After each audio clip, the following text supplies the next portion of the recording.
In this video, I'll detail how to change date view in calendar on iOS 18 on your iPhone. So you may change the date view from list to details or from details to compact.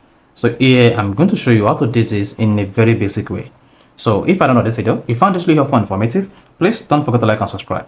To change date view in calendar on iOS 18, all you just need to do is open the calendar app on your iPhone. So you can use this Postlight 606 calendar, then open it.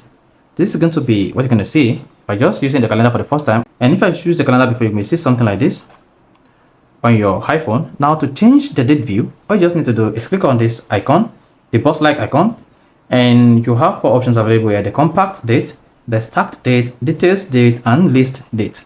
Now to change the date view on your iPhone, all you just need to do is choose whichever one you want. Use that. So this is the compact date. If you click on it again, select stacked. This is the stacked date. Then if you click on it, then this is details date.